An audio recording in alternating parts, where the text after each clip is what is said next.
C'est quelque chose qui s'est passé il y a environ 5 ans maintenant, mais je m'en souviens encore très bien. C'est probablement l'expérience la plus folle que j'ai jamais eue en allant à Carrefour. Pendant cette période, je faisais souvent mes courses à Carrefour. Je trouvais que c'était l'endroit le moins cher pour acheter des produits alimentaires et des choses comme ça. Cependant, je n'étais pas une grande fan du magasin. Il était souvent très fréquenté et j'ai vu beaucoup de choses étranges pendant mes visites là-bas. Un jour, je me suis arrêté à Carrefour après le travail, ce qui était une mauvaise idée. Je suis arrivé sur le parking de Carrefour vers 17h30 et dès le départ, les choses ne s'annonçaient pas bien. J'ai remarqué que le parking était plein et qu'il y avait des voitures partout. J'ai conduit le long du côté arrière et en le faisant, une voiture est sortie d'une des allées de stationnement et a failli me heurter. J'ai dû freiner brusquement pour l'éviter. Après cela, je me suis garé et j'ai commencé à marcher vers le magasin. Mais alors que j'allais traverser le passage piéton juste devant les portes, une voiture est passée à toute vitesse. Elle est passée à peut-être 5 mètres de me heurter. Donc j'étais déjà un peu énervé à ce moment-là. Quand je suis entré dans le magasin, j'ai pris un panier et j'ai commencé à me diriger vers la section des produits alimentaires. J'avais vraiment besoin d'acheter des produits alimentaires et je prendrais environ 10 articles. J'ai remarqué qu'il y avait plusieurs longues files d'attente aux caisses et qu'il y avait d'innombrables personnes se promenant dans le magasin. En marchant dans l'une des allées principales de la section des produits alimentaires, quelqu'un est sorti et a failli me heurter avec son chariot. Jusqu'à ce point, c'était un voyage de course difficile, mais ça ne faisait qu'empirer. Alors j'étais au fond du mur arrière, dans le département des produits alimentaires, en train de prendre un gallon de lait. De nulle part, j'ai entendu une voix derrière moi. C'était la voix d'un enfant. J'ai regardé et j'ai vu cette petite fille qui devait avoir environ 7 ans. Elle avait un chariot plein de carrefours à côté d'elle qui semblait qu'elle avait poussé toute seule. La petite fille m'a dit bonjour, et je lui ai dit bonjour en retour, très confuse. Elle m'a ensuite demandé si je pouvais payer les courses pour elle et sa famille, car ils n'avaient pas d'argent. Je lui ai demandé si c'était ses courses. Le chariot était littéralement presque plein, et il y en avait pour facilement plus de 100 € de courses. Ce n'était même pas que des produits alimentaires, il y avait aussi d'autres choses. J'ai dit non, désolé mais je ne pouvais pas. La raison pour laquelle je faisais mes courses à Carrefour de toute façon, c'était parce que je n'avais pas beaucoup d'argent à ce moment-là. Si je n'étais pas préoccupé par l'économie d'argent, je serais certainement allé à un autre magasin à la place, mais ces endroits coûtaient plus cher. La petite fille n'a rien répondu et a poussé son chariot dans une autre direction. J'ai trouvé cela vraiment étrange et j'ai regardé pour voir où la fille allait. Le magasin était bondé et beaucoup d'autres personnes étaient autour, mais j'ai remarqué que la fille n'est pas allée très loin. Près d'un présentoir de produits surgelés, la fille est allée vers une femme que je supposais être sa mère. J'avais besoin de yaourt et ils étaient debout près du yaourt, donc j'ai fini par m'approcher d'eux. En prenant du yaourt, à quelques mètres de la mère et de la fille avec leur chariot, je les ai entendus parler. J'ai entendu la mère dire quelque chose comme « Maintenant va voir cet homme là-bas et demande-lui ». J'ai regardé par-dessus mon épaule et j'ai vu la fille pousser le chariot qui était presque aussi grand qu'elle. Elle est arrivée près de cet homme qui se tenait près d'une autre section. Je l'ai vu s'approcher de lui et parler avec lui pendant peut-être 30 secondes. Puis elle a commencé à revenir vers sa mère avec le chariot. Je pensais qu'ils pourraient peut-être réussir à faire payer leurs courses par quelqu'un si leur chariot n'était pas complètement plein. Mais je n'aimais pas non plus l'idée que la mère utilise sa fille pour demander aux étrangers de payer pour eux. J'ai continué mes courses et suis allé dans une autre section du département des produits alimentaires. J'ai parcouru plusieurs allées en prenant de nombreux articles avant d'avoir presque fini. Je dirais qu'environ 15 minutes plus tard, j'avais presque terminé mes courses et j'étais maintenant près de la boulangerie. Il y avait encore beaucoup de gens autour et le magasin était toujours très occupé. En regardant quelques différents pains, j'ai entendu la petite fille s'approcher de nouveau. Je me suis retourné et elle m'a encore demandé de payer leurs affaires. Je lui ai dit qu'elle m'avait déjà demandé ça et que j'avais dit non. J'ai ensuite demandé à la fille si sa mère la faisait toujours demander aux étrangers de payer leurs affaires et elle a dit oui. Ensuite, Je lui ai demandé pourquoi. Et la fille a dit pour qu'il puisse obtenir des choses gratuitement. Après cela, je lui ai demandé si elle aimait demander aux gens, et la fille a commencé à dire non. Mais juste au moment où elle répondait, sa mère est sortie de nulle part. La mère s'est mise entre moi et le chariot plein et s'est presque mise en face de moi. Elle m'a demandé avec colère pourquoi je parlais à sa fille. Je lui ai dit que sa fille m'avait demandé de payer leurs affaires et je lui ai demandé pourquoi elle faisait demander à sa fille d'aller vers des étrangers comme ça. La mère a dit que ça ne me regardait pas, elle était clairement en colère. Je lui ai dit que les gens pourraient effectivement payer pour eux s'ils avaient moins dans le chariot, et la réponse de la mère m'a choqué. Elle a répondu en disant littéralement qu'ils avaient eu un chariot tout aussi gros payé 2 jours auparavant. Cela m'a fait penser qu'elle n'était peut-être pas si nécessiteuse. Quand elle a dit ça, j'ai dit quelque chose comme « Pourquoi avez-vous besoin de tant de choses à nouveau alors ? Avez-vous 20 enfants à la maison ou quoi ?» Puis je lui ai dit de me laisser tranquille et j'ai commencé à m'éloigner. C'est alors que la femme m'a heurté avec son chariot. Je l'ai senti me frapper à l'arrière des jambes ainsi qu'au bas du dos et c'était assez douloureux. J'ai failli tomber mais je ne suis pas tombé. Je me suis arrêté et je me suis retourné et la femme m'a insulté quelques fois. À ce moment-là, je lui ai crié de s'éloigner de moi et même si je voulais vraiment me mettre en face d'elle et me disputer avec elle, je savais que ce ne serait pas une bonne idée, alors j'ai recommencé à m'éloigner. À ce moment-là, plusieurs personnes autour nous regardaient. La femme a lancé quelques insultes de plus tandis que je m'éloignais.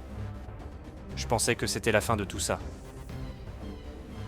Je suis allé à quelques allées de la femme et j'ai essayé de finir mes courses.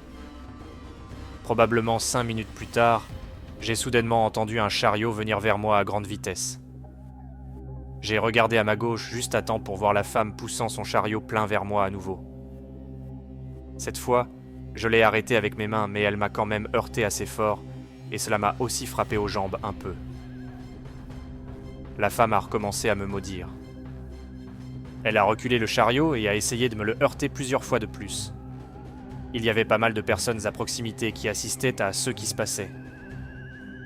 Nous avons crié l'un à l'autre pendant quelques instants avant que des employés de Carrefour et des acheteurs aléatoires se mettent entre nous. La dispute a été en grande partie interrompue, mais la femme ne voulait pas se calmer. Carrefour a fini par appeler la police qui est arrivée très rapidement. La femme a alors affirmé que je l'avais attaquée, ce qui était complètement faux. Après qu'elle se soit vraiment énervée avec la police ainsi qu'avec les employés de Carrefour et a refusé de quitter le magasin, ils ont fini par l'arrêter. Les témoins à proximité ont également confirmé qu'elle m'avait heurté avec le chariot plusieurs fois et que je ne l'avais jamais touchée. Je ne pouvais vraiment pas croire toute cette situation. Mais après ça, j'ai pu partir.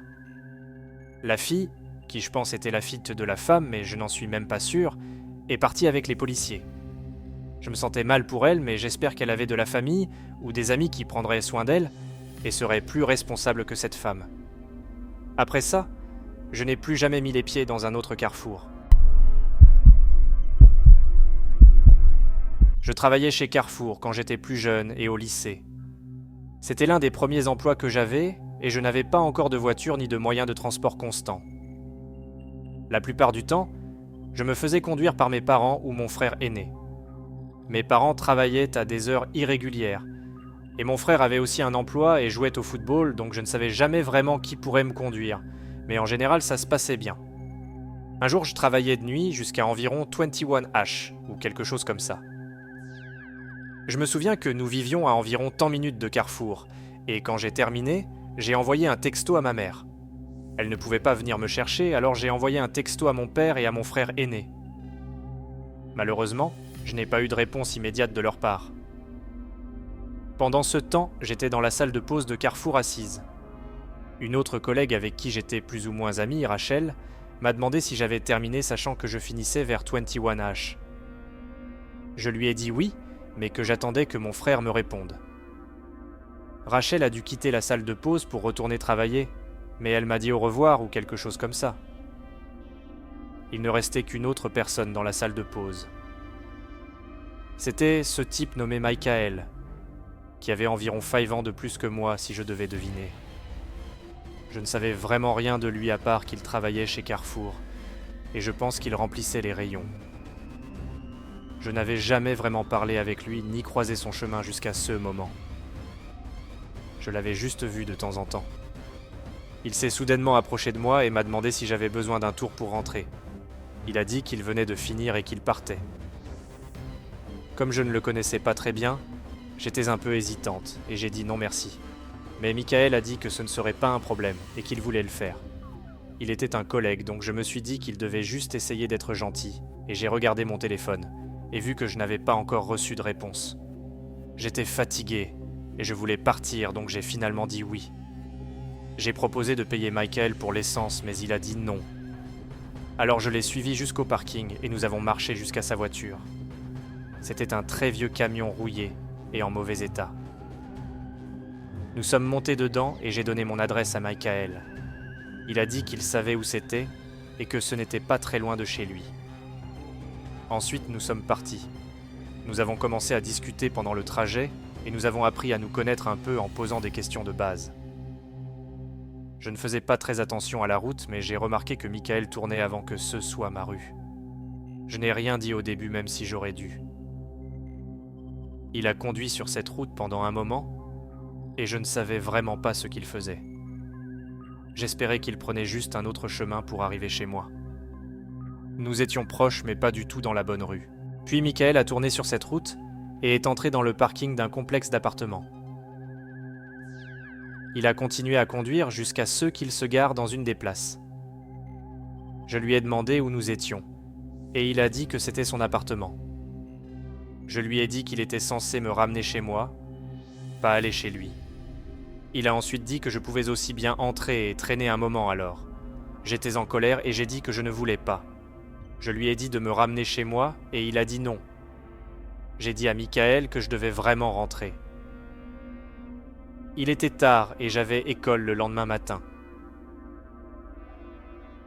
Michael m'a dit que je pouvais passer la nuit chez lui, ce à quoi j'ai évidemment dit non.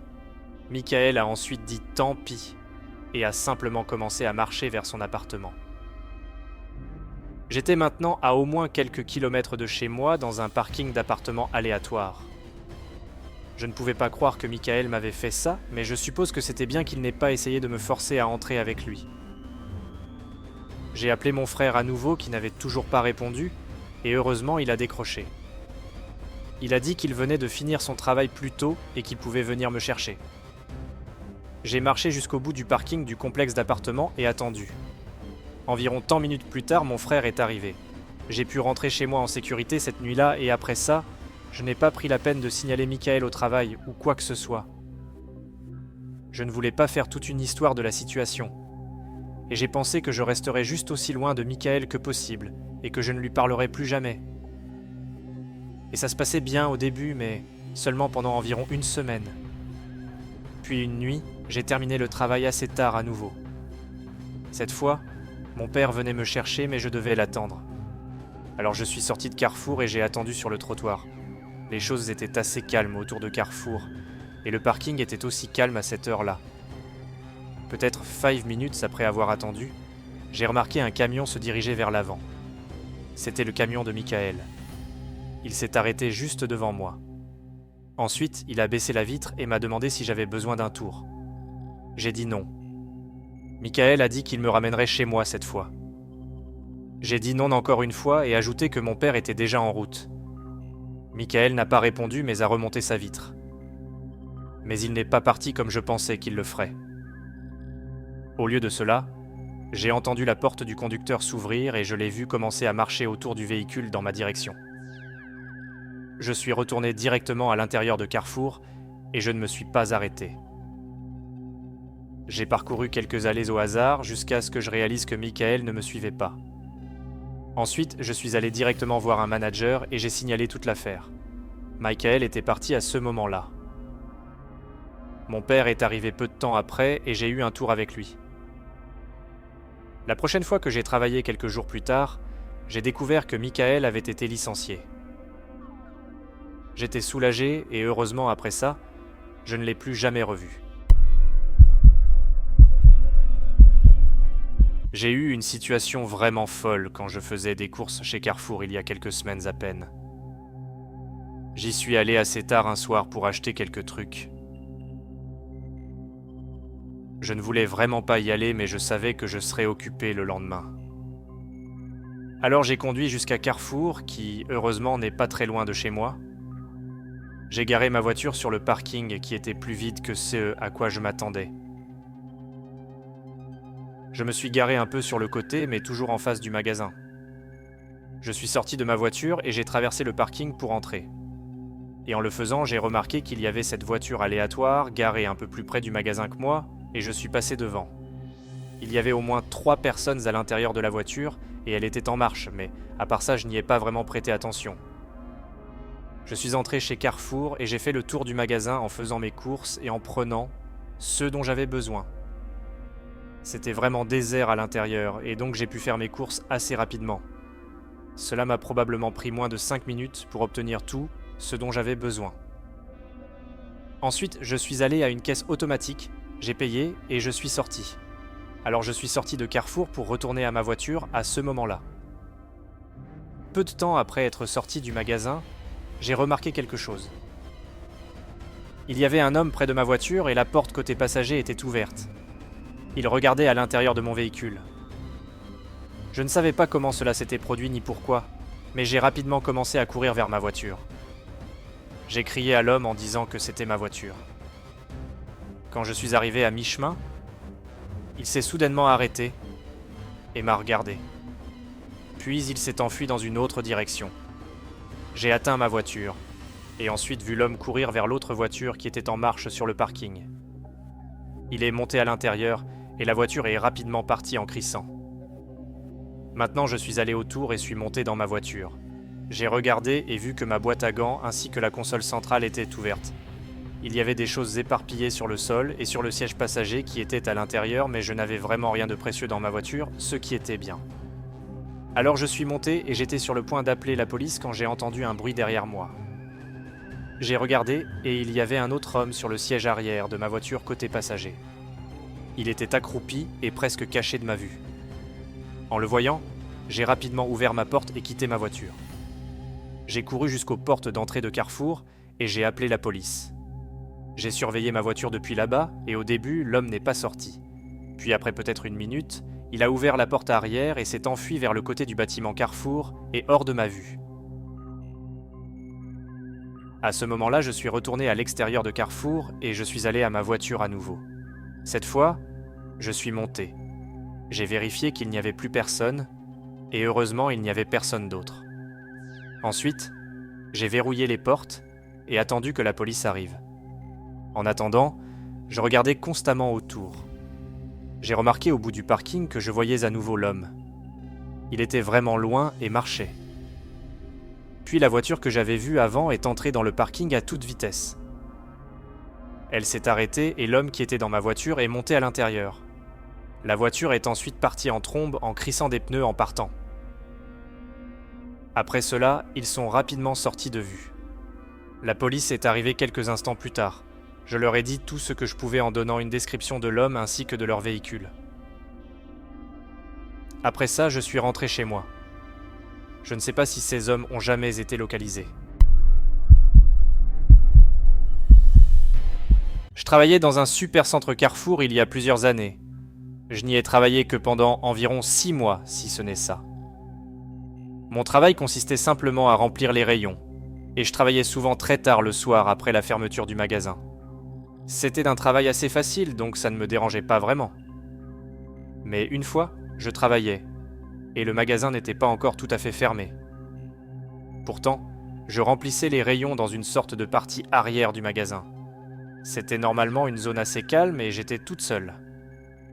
Environ 30 minutes se sont écoulées, et je n'avais vu personne du tout. À ce moment-là, j'ai mis des écouteurs comme je le faisais tout le temps. Je pense que le magasin fermait dans environ tant minutes à ce moment particulier. Donc j'écoutais ma musique et je remplissais les rayons. Peu de temps après cela, j'ai senti que quelqu'un était derrière moi. J'ai regardé par-dessus mon épaule et j'ai vu cette femme debout là. Elle portait un masque vraiment effrayant sur le visage. Il ne couvrait pas toute sa tête, mais juste son visage, y compris ses yeux. Cela m'a vraiment fait peur au début, surtout avec la musique dans mes oreilles, donc je ne l'avais pas entendue approcher. Elle était à environ 6 mètres de moi. J'ai enlevé mes écouteurs et j'ai ri en réalisant que c'était probablement une blague. J'ai dit en plaisantant qu'elle m'avait fait peur, mais la femme est juste restée là et n'a rien dit du tout. J'ai ensuite demandé si je pouvais l'aider avec quelque chose, mais elle n'a toujours rien dit. Après un autre moment gênant ou deux, j'ai dit que j'allais retourner à remplir les rayons et je l'ai fait. Quelques instants plus tard, j'ai regardé en arrière et la femme était maintenant partie. C'était très étrange, mais je me suis dit qu'il y avait juste quelqu'un essayant d'obtenir une réaction de ma part. J'ai continué à travailler. Pendant probablement 1 heure, je travaillais simplement comme d'habitude toute seule dans cette zone. J'ai déplacé quelques allées plus loin, mais j'étais toujours dans la même zone générale. Et cette zone était toujours très calme. Ensuite, je me souviens avoir tourné au hasard encore une fois et vu que la femme était de retour. C'était vraiment bizarre car nous étions fermés maintenant et l'étions depuis bien plus d'1 heure. Je ne pouvais pas croire que je la voyais encore une fois. Elle se tenait juste là comme avant et je lui ai demandé ce qu'elle faisait ici. J'ai dit que le magasin était fermé. Bien sûr, la femme n'a rien dit du tout. Elle a ensuite pris un objet au hasard sur l'étagère et l'a jeté sur moi. Il m'a frappé et je me suis levé. Elle a pris autre chose et l'a également lancé sur moi. Je ne savais pas ce qui se passait. J'ai juste quitté l'allée par l'arrière et j'ai marché rapidement pour essayer de trouver un autre collègue. En faisant cela, j'ai entendu la femme marcher derrière moi. Je suis allé vers l'avant du magasin et à ce moment-là, je l'avais perdue.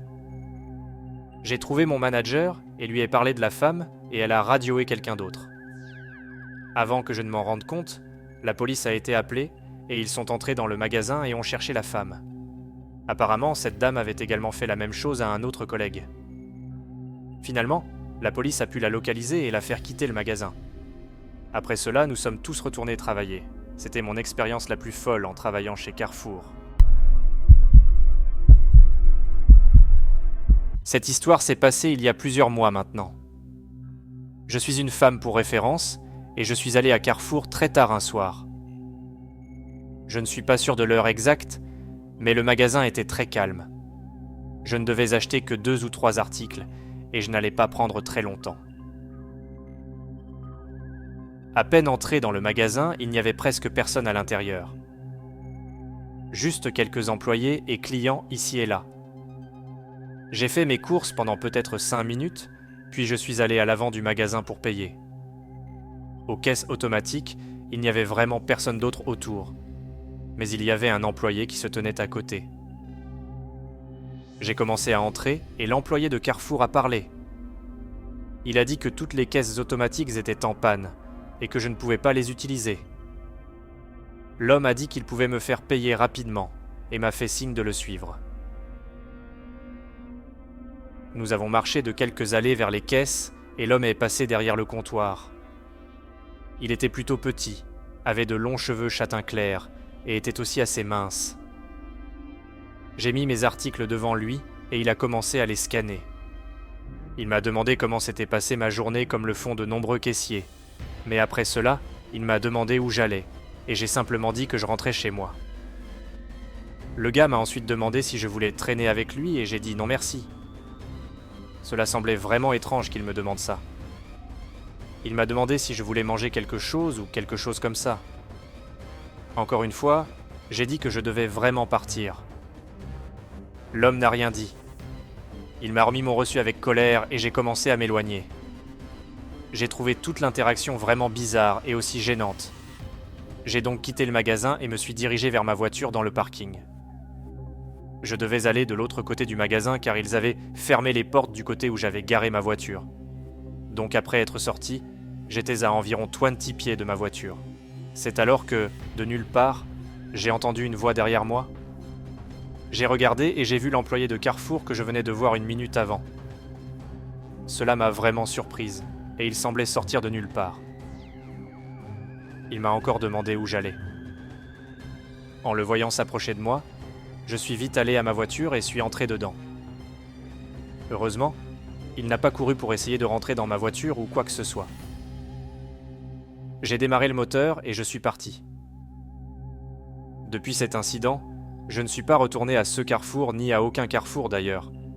Je ne sais pas si ce gars avait fini son travail quand il a fait ça ou quoi, mais je trouve ça vraiment fou qu'il m'ait suivi jusqu'à ma voiture.